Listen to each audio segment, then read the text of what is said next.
Hey Westies, welcome back to my channel, and today we'll be reviewing the House of Surprises Series 2, Episodes 7 and 8.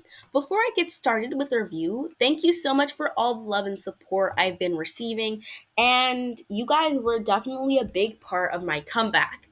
Basically, what I'm talking about is during last year, November to December, I was feeling really sick and wasn't able to upload, so my channel was left quite empty. But you guys still lingered around, like making new comments on old videos. You guys were still there to support me. You guys said so many nice things in my community post about being sick. And I would just like to say I really appreciate that. And you were a huge part of the return of Phaedra Westward. Now that we've gotten the intro out of the way, let's get into the video.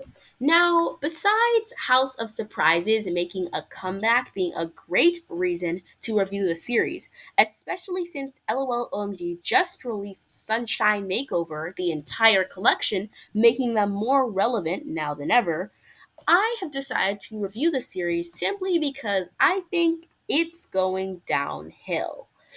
Yikes, no one ever likes the word downhill, but we need to face it. Episodes 7 and 8 of the series have not been great. Not what I had been expecting, and possibly a sign that things are just gonna get worse.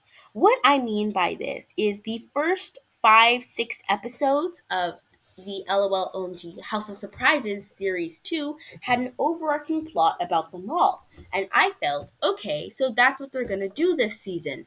They are going to be like trying to push the mall as the main advertising place of the series, which made perfect sense to me considering that in series 1 it was all about the House of Surprises, another one of the LOL OMG playsets. So I felt like that was going to be the foundation for the entire series. Series 3 was probably going to focus on some other playset, series 4 some other playset afterwards, so on and so forth until the show got canceled or just naturally ended. Now, that is not what ended happening because for some reason, abruptly after episode 6, the whole mall plot ended. The mall is still part of the series and characters still go to the mall. It's just, it's kind of in the background now. The mall is not the center of the tension. The mall is not the place where the plot gets going. The mall is just another background, another picture, another piece of boring scenery. It's lost its specialty and relevance to the plot, which is disappointing. Now, don't get me wrong, I am a-okay with these doll brands not trying to shove a mini commercial down our face and trying to advertise toys and products to us. But I do feel like they should have kept the mall thing going. One reason MGA could have potentially had to shut down the mall plot is due to their failure with Rainbow High Series 3. It's kind of the same story. During Rainbow High's early days of Series 3, they were posting videos about Shadow High. It was all about marketing Shadow High and making sure that those dolls sold right off the shelves. And they even had an overarching plot for a music competition called Rainbow Vision, where Rainbow High and Shadow High could compete. The brand even encouraged you to pick teams, similar to something that Ever After High did. And it was working pretty solidly. Shadow High was pretty much accepted amongst the collector communities, and I'm very sure the kid community. But where you could say Rainbow High Series 3 downfall began was with Rainbow Vision itself. Capitalism got the absolute best of MGA, and unfortunately, they were more focused on advertising and selling dolls than actually working on the plot that would help them sell those dolls in the first place. What I mean by this is Shadow High just faded into the background as all the new Rainbow Vision dolls came out. Shadow High was no longer being properly branded and eventually forgotten about, remaining kind of irrelevant to the plot. It was pretty disappointing to see the collector's favorite doll line just be forgotten about like this, But I will say at least Rainbow Vision sold kind of well. I don't know. Anyway, the point I'm trying to make with this is that MGA got too distracted selling the Rainbow Vision dolls that they just forgot about Shadow High, which is why it got canceled, and after Series 2, there will be no more Shadow High dolls. The point of the matter is, the downfall of Rainbow High came when they had the plot stretching out for too long. There were too many filler episodes, and they were just trying to stay relevant as long as they possibly could. But there are only so many episodes and so little runtime to fill, and yeah, the series ended and their relevance slowly dropped as OMG had the time to swoop in and steal the scene.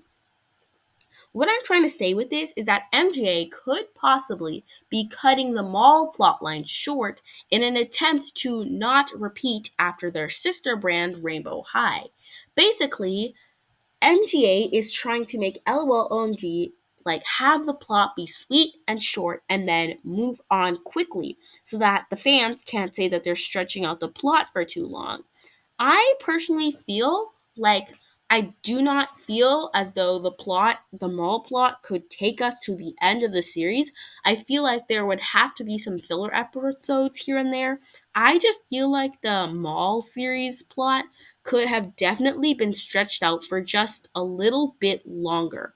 I feel like maybe till episode 10 because we didn't actually see too much of Neon Licious and like how she started her place and all her interests. The whole plot line with Candylicious and Alt Girl I felt was pretty interesting, and I felt like having an overarching plot was just better for the brand in general. Moving on, I would now like to talk about the two new episodes that I'm saying could signify the downfall of the show. Because if I'm going to speculate that the show is going to downfall based on only 14 minutes of content, each episode being 7 minutes long, then I'm going to have to explain my reasoning, right? So, the first episode, episode 7, that was posted, was about Honeylicious and Royal Bee opening up a music studio. Of course, there has to be a bunch of stupid shenanigans that would not happen in real life. What I feel makes this episode truly lackluster is that there's no real considerable plot. And it does that thing that children's shows do that I really hate, where they have one kind of bigger ish plot and then one side plot in a way that just is there happening with the other central plot. The central plot being about Honeylicious and Royal Bee setting up the studio, and then Sunset is at this hair salon place and then comes to visit them for some reason. I feel like that was an attempt to tie the two plots together, but they really have nothing at all to do with each other. I feel like having these two plots was kind of worthless because I feel like if you spend more time on one plot line, then you have a better chance to rewrite it and develop it and potentially make it more interesting.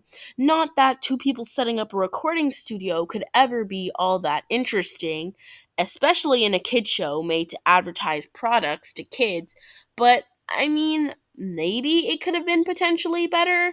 What I don't like about this episode is that it's a whole bunch of nothing. Nothing memorable happens. You could skip this episode and move on to the next, and it would still be just as disconnected to the mall plot line as this one would be. Speaking of the next episode, Series 2, Episode 8, The House Anniversary. I will admit that I did like this episode much more than I liked the previous one, considering that, yes, it was considerably episodic, but it was one single plot. There wasn't any shenanigans happening in the background. And the brand used this episode as kind of a look back to the past, which I felt was interesting. What I didn't like about this episode is that I was never a big fan of the brand. I don't really care. It was cool how they brought some things back, but I just wasn't interested. My point being that these new episodes are quite lackluster and just uninteresting for me. What are your thoughts? Do you like these new episodes and do you like where the brand is heading? Bye.